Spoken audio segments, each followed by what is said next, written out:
അനുമോൾക്ക് cup കിട്ടിയതിനെ പറ്റി എന്താ പറയാനുള്ളത്? അനുമോൾക്ക് കപ്പ് കിട്ടിയത് സന്തോഷം. കൺഗ്രാജുലേഷൻസ് അനുമോൾ. അയ്യോ കപ്പ് കിട്ടിയിട്ട് അനീഷിന് ഫുൾ സപ്പോർട്ട് ഉണ്ടായിരുന്നു. കാരണം എനിക്ക് അവനെ പേഴ്സണലി ഇഷ്ടമാണ്. നല്ലൊരു ഗുഡ് പേഴ്സൺ ആണ് അവൻ. സോ ഇഷ്ടമാണ്. അനുമോള് സൂചിച്ചുകൊണ്ട് പെങ്ങളും ആര് കപ്പിടിച്ചാലും നമുക്ക് സന്തോഷമുള്ളതെന്ന് ഞാൻ പറഞ്ഞിട്ടാ പോയത്. നല്ല ഗെയിമെന്ന് കൊടുത്തിട്ട്. അപ്പൊ എന്തായാലും സന്തോഷം. കൺഗ്രാജുലേഷൻ അനുമോളും. കൊള്ളായിരുന്നു, നല്ലതായിരുന്നു. അതായത് അനുമോള് കപ്പ് തൂക്കി, ഞാൻ വസീകര തൂക്കി. എത്ര മതിയില്ലേ? ഒന്നും തോന്നിയിട്ടില്ല. എനിക്ക് ഇറങ്ങി വന്നത് എന്റെ ഏറ്റവും വലിയ സന്തോഷമായിട്ടാണ് ഞാൻ കരുതുന്നത്. ഒരു നിരാശയില്ല. രേണുസുതി ക്വിറ്റ് ചെയ്തത് ഏറ്റവും സന്തോഷകരമായിട്ടുള്ള അനുഭവമായിട്ടാണ് എനിക്ക് തോന്നുന്നത്. കാരണം ഞാൻ അവിടെ നിന്ന് കഴിഞ്ഞാൽ നിങ്ങൾ ആഗ്രഹിച്ച നിങ്ങളല്ലല്ലോ അവിടെ നിൽക്കണത്. ദുബായി പോയി, ബഹ്റൈനിൽ പോയി, എല്ലായിടത്തും പോയി. രേണുസുതിക്ക് ഒരു നിരാശയില്ല. സോഷ്യൽ മീഡിയയിലൊക്കെ പറയുന്നതേ ഇതൊന്ന് പുറത്തിറങ്ങിയിട്ട് ഒരാളെ പോലും ഒരു കംപ്ലൈൻറ്റോ ഒന്നും ഒരു വിമർശനം ഒന്നും പറയാതെ രേണുസുതി മാത്രമേ ഉള്ളൂ. എന്താണ് പറയാനുള്ളത്? കാരണം രേണുസുതിയാണ്. കുറെ പേർക്ക് നെഗറ്റീവ് ഉണ്ടായിരുന്നു. അതെന്തായാലും ബിഗ് ബോസ് ചെല്ലുമ്പം അവർക്ക് മനസ്സിലായി ഞാൻ എന്താണ്. ഒരുപാട് പേര് എനിക്ക് മെസ്സേജ് അയച്ച് വിളിച്ചു പറഞ്ഞിട്ടുണ്ടായിരുന്നു, അയ്യോ ചേച്ചി ഇതായിരുന്നോ ചേച്ചി. ഞങ്ങളൊക്കെ ഓർത്ത് ചേച്ചി കണ്ട് ഭീകരയായിരിക്കും. പക്ഷെ ഭീകരയൊന്നും അല്ലാന്ന് മനസ്സിലായി.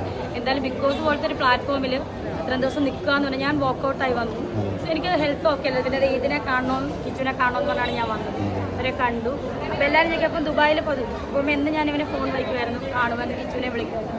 സോ എന്തായാലും വിന്നറായി അനുമോൾ. കൺഗ്രാജുലേഷൻ. അനീഷിനെ സ്പെഷ്യലായിട്ട് ഇഷ്ടമാണ്. പിന്നെ എനിക്ക് കിട്ടിയ ഏറ്റവും വലിയൊരു ഭാഗ്യം ശാരിക എൻ്റെ ഫ്രണ്ടായിട്ട് വന്നതാണ്. ഹോട്ട് സീറ്റ് ശാരിക ഇപ്പം ഹാർട്ടിലൊരു സീറ്റ് ഉറപ്പിച്ചു അവള്. സോ ഭയങ്കര സന്തോഷം. ഞാൻ അങ്ങനെയാണ്. കാരണം സുധിച്ചേണ്ടാണ് എൻ്റെ വഴികാട്ടി ഒരു കാര്യം. ആളെപ്പോഴും ഇങ്ങനെ സിംപിൾസിറ്റി ആയിരുന്നു. അറിയാമല്ലോ, നിങ്ങൾക്കൊക്കെ അറിയാമെന്നായിരുന്നു. സോ ഞാൻ ആളെ കണ്ടിട്ടാണ് എന്തിനാണ് അതിന്റെ ആവശ്യമില്ല. നമ്മൾ എന്നെ അടുത്തിട്ട് ജാട കാണിക്കണം ഒന്നുമില്ല. നമുക്ക് ജാട കാണിക്കാൻ ഒന്നുമില്ല. പിന്നെ പറയുന്നവർ പറഞ്ഞുകൊണ്ടിരിക്കും, എനിക്കത് യാതൊരു വിഷയമില്ല. ഇനിയിപ്പം വിവാദങ്ങൾ പുതിയത് പൊട്ടിപ്പറപ്പെട്ടിട്ട് പുതിയ ഇന്റർവ്യൂസ് ഒക്കെ എന്നെ പറ്റി പറയട്ടെ, എനിക്ക് യാതൊരു വിഷയമില്ല. ഞാൻ ഇങ്ങനെ തന്നെ മുന്നോട്ട് പോകും. പഴയതിനെക്കാളും നല്ല ബോൾഡായി. ഇനിയിപ്പോൾ ആകാശം ഇടിഞ്ഞു വീണാലും രേണുസുതി ഇങ്ങനെ തന്നെ നിൽക്കും.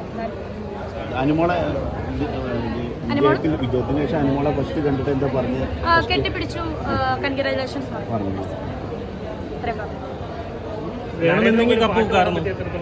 സന്തോഷം. ലാലേട്ടൻ വസീകരെ കണ്ടുകൊണ്ടാണല്ലോ പറഞ്ഞത്. ലാലേട്ടൻ പാട്ട് പാടി കണ്ണടച്ച് പാടിയതുകൊണ്ട് ലാലേട്ടൻ എക്സ്പ്രഷൻ ഒന്നും കണ്ടില്ല. പ്രവീണ ഇനി എവിടെ ഇതൊക്കെ നോക്കി